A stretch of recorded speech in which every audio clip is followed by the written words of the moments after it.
Web समाचार में आप लोगों का स्वागत है। आपके सामने बिहार के माने जाने सोशल एक्टिविस्ट और लॉयर काशिफ यूनुस साहब हैं, जो आज वक्फ वेलफेयर फॉर्म का जो इनॉग्रेशन हो रहा है। वक्फ के ताल्लुकात से जो भी काम पूरे बिहार में होने वाला है, वक्फ में जितनी भी गड़बड़ियाँ हैं उससे मुतालिक एक बहुत बड़ी मीटिंग हज भवन में रखी गई है। इससे मुतालिक हम काशिफ यूनुस साहब से बात करेंगे कि क्या हुआ, इस मीटिंग का क्या मकसद था, बात करेंगे सर। देखिए, ये वक्फ वेलफेयर फोरम जो है, हमारे जावेद साहब है दिल्ली से, उन्होंने ये संगठन बनाया है और दिल्ली में भी उन्होंने कार्यक्रम किया था जिसमें बिहार से भी कुछ लोग शामिल हुए थे।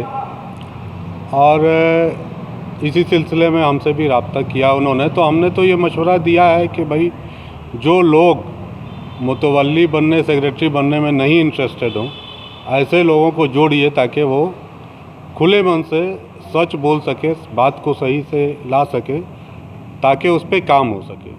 वक्फ की ज़मीन से मुतालिक बात चल रही थी कि वक्फ की ज़मीन जितनी भी कब्ज़े में है, गैरों के कब्ज़े में है, कब्रिस्तान की ज़मीन कब्ज़े में है, मस्जिद की ज़मीन कब्ज़े में है, या जो उसमें इदारा बनने वाली थी वो कब्ज़े में है, या जो इदारा बन चुके हैं वहाँ स्टूडेंट के रहने के लिए जगह के लिए जो व्यवस्था करनी थी, उससे मुतालिक बात हो रही थी शायद। इसके बारे में बताएंगे। असल में मुझे ऐसा महसूस हुआ कि जिन लोगों को बोलना चाहिए था वो लोग नीचे बैठे थे, और जो लोग बहुत दिन से प्रयास कर रहे हैं और असफल हैं वो लोग मंच पे बैठे थे और वो बहुत सारी बातें कर रहे थे। असल में बातों से तो कुछ होता नहीं है, आपके दिल में क्या है उस इंटेंशन से होता है। तो जो लोग मंच से बातें कर रहे थे, ये लोग बहुत 40-50 साल से प्रयास करते हुए फेल हो चुके हैं। तो फेल लोग बता रहे थे कि पास कैसा होना, और जो लोग ज़मीन पर संघर्ष कर रहे हैं वो मंच के नीचे बैठे हुए थे।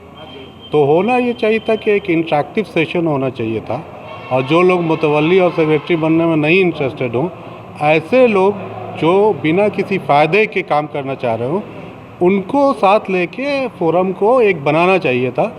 लेकिन जिन लोगों से बहुत ज़्यादा नाउम्मीदी है आवाम में, लगभग वही लोग पता नहीं वो आसपास दिख रहे थे।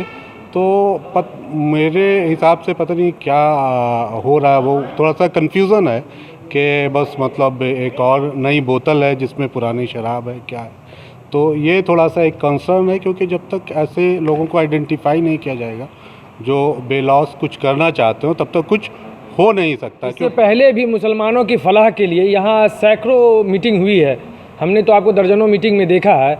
ऐसी मीटिंग होती रहेगी। कहाँ तक मुसलमानों की फलाह का काम ज़मीनी स्तर पर होगा, इसके बारे में बताइए आप। देखिए, वो सवाल वही है कि आइडेंटिफाइंग द राइट पर्सन। जैसे अगर आप दो बेसिक चीज़ लीजिएगा, यहाँ पे दो वक्फ बोर्ड है। एक वक्फ बोर्ड में एक चेयरमैन साहब हैं जो कभी बदलते ही नहीं हैं। उत्तर प्रदेश के सुन्नी वक्फ बोर्ड का भी यही हाल है, 15 साल से वही आदमी चेयरमैन है। ऐसा लगता है कि ये आखिरी आदमी है जिसको वक्फ के मामलात पता है, बाकी किसी कुछ पता नहीं, इसलिए यही चेयरमैन रहेगा। तो ऐसा तो नहीं हो सकता, उसमें कोई राज है कि वो चेयरमैन परमानेंट बैठा हुआ है। दूसरा, जैसे अगर आप शिया वक्फ बोर्ड की बात करिएगा, वहाँ 3 साल पे चेयरमैन बदल जाता है। लेकिन वहाँ भी जो लोग चेयरमैन बन रहे हैं पिछले 2-3 टर्म से, ये उसमें कभी नहीं देखा जा रहा है क्या इस आदमी को कभी वक्फ के कोई काम करने की कोई एक्सपीरियंस रहा है या नहीं रहा है। जैसे अब्बास भाई अभी हैं, तो अब्बास भाई पॉलिटिकल फील्ड में कुछ और कर रहे थे, वक्फ का वो डील नहीं कर रहे थे, लेकिन उनको बनाया गया, एक कोटा होता है बना दिया गया। अब वो सीख रहे हैं, अब अब्बास भाई सीखना शुरू किए हैं। वो मंच से भी बता रहे थे कि साल में हम 5 ही महीने काम कर पाए, 7 महीना बर्बाद चला गया, क्योंकि वो सीईओ का वेट कर रहे थे कि सीईओ नहीं है, वो आएगा तो काम होगा, क्योंकि उनको मालूम नहीं है कि क्या करना है। ठीक है ना। तो जब आप चेयरमैन बना रहे हो तो पहले से, तो इसी तरह चेयरमैन बनाने से लेके सेक्रेटरी बनाने से लेके मुतवल्ली बनाने तक उस आदमी का एक्सपीरियंस है कि नहीं वक्फ मामले में, और वो कितना न्यूट्रल है। कौन बनता है, हर वक्फ जायदाद में 2 लॉबी होती है जो झगड़ा करती रहती है मुतवल्ली बनने के लिए, उसी में से किसी एक को बनाया दिया जाता है। अगर चेयरमैन चाहे और वो ऑब्ज़र्व करे, देखे, तो शहर में ऐसे भी लोग होंगे जो न्यूट्रल होंगे, जो नहीं बनना चाह रहे होंगे या उनका कोई इंटरेस्ट नहीं होगा, लेकिन अच्छे सामाजिक कार्यकर्ता हो तो उनको बनाया जाना चाहिए।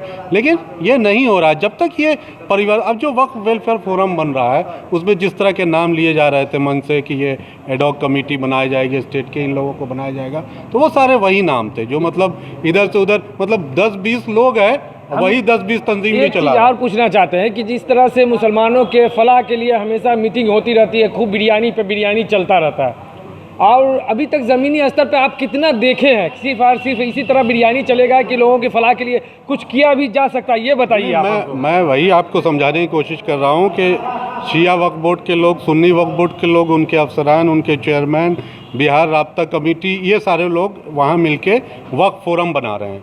तो जब दोनों बोर्ड और बिहार राब्ता कमेटी जो इन्हीं मकसदों के लिए बनी थी, ये सब फेल कर गए हैं, तो ये नए फोरम की ज़रूरत पड़ रही है। और अगर ये पास हैं तो फोरम की ज़रूरत क्या है?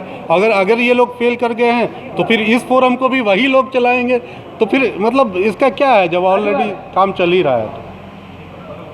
अब हम यहाँ महुआ से आए हुए राजू आरसी से बात करेंगे, जो कि वक्फ के लिए इन पर कई तरह से इल्ज़ाम लगाया गया है कि और धमकियाँ, कई तरह से क्रिमिनल केसेस करने की प्रयास की गई है। ये राजू आरसी जी है जो वक्फ के लिए लड़ते आ रहे हैं। पता नहीं यहाँ भी इस वक्फ जो वेलफेयर कमेटी के द्वारा इनको कोई मदद मिल पाती है या नहीं, या इसी तरह हमेशा कमेटी में प्रोग्राम में आएंगे, बिरयानी खाएंगे और अपने घर को रुखसत हो जाएंगे। बताइएगा राजू जी। देखिए, हम लोग जिस मकसद से आए हैं और इंशाल्लाह अगर काम होता है तो पूरे वैशाली ज़िला हो या पूरे बिहार के मुसलमान के फ़ायदेमंद होगा और वक्फ पर डेवलपमेंट होगा और उस पर जो अतिक्रमण है वो हटेगा।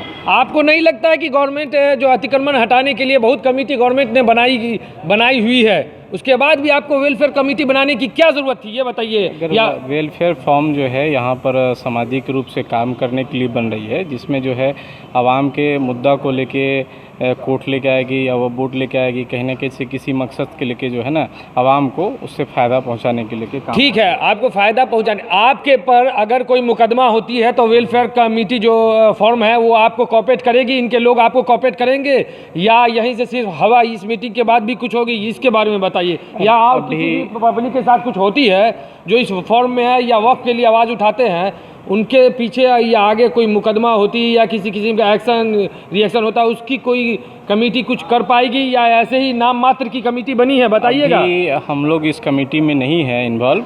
एक्चुअली हम लोग अभी इंसाफ मंच से हैं, उसी के बैनर तले काम कर रहे हैं और इंशाअल्लाह आगे भी इसी बैनर तले काम होगी। आप भी और उसकी बचाव जो है हमारी खुद की इंसाफ मंच की टीम जो है सुरक्षा देती है और आगे भी देती रहेगी। और आगे इस वक्त वेलफेयर फॉर्म के कमेटी में इन्वॉल्वमेंट के लेके सोचा जाएगा, लेकिन पहले अभी हम लोग जिस फ्रंट से लड़ रहे हैं इंशाल्लाह आगे भी सड़क से लेके संसद तक लड़ने का काम करेंगे। आपने एक वक्फ की ज़मीन के लिए वहाँ लड़ाई लड़ रहे हैं जो वक्फ के नक्शे पर था, उसके बाद उसमें से 19-20 किया गया। आप महुआ के किस वक्त कहाँ पे आपका मकान हुआ है, डिटेल में बताइए। किस ज़मीन के लिए आप लड़ाई लड़ रहे हैं? महुआ में जिला वैशाली से महुआ से है। क्या करना चाहते हैं हम लोग जो है महुआ बीबी का निजुनिसब ऑफ स्टेट संख्या 1332 के लेके हम लोग लड़ रहे हैं, जो सुन्नी वक्फ बोर्ड की ज़मीन है, जिसमें 7 बीघा ज़मीन है, जो अभी करीब पूरी ज़मीन नहीं है, लेकिन फिर भी वक्फ बोर्ड जो है 60 साल 70 साल से जो है उससे टैक्स ले रही है और पब्लिक को उससे कोई सरोकार नहीं हो रहा है। वहाँ पर लूट मची है जैसे कि। तो आप चाहते हैं कि ऐसी कोई फॉर्म, अभी तक आपको कोई सपोर्ट की है आपका इंसाफ मंच के इंशाअल्लाह तो देखेंगे, इससे जो है आवाम को फ़ायदा होगा, जहां आवाम को फ़ायदा होगा वहां पर हम लोग खड़े हैं। अब और कुछ साथी हैं, इनसे भी बात करेंगे जो वक्फ वेलफेयर फॉर्म बना है, इसके मुतालिक बताएंगे इसका क्या मकसद है। वक्फ वेलफेयर फॉर्म जो बना है, इसमें हमारे जो औकाफ की जो ज़मीन है या जो भी मुतनाज़ा ज़मीन है उसको हमारे निपटाने के लिए है।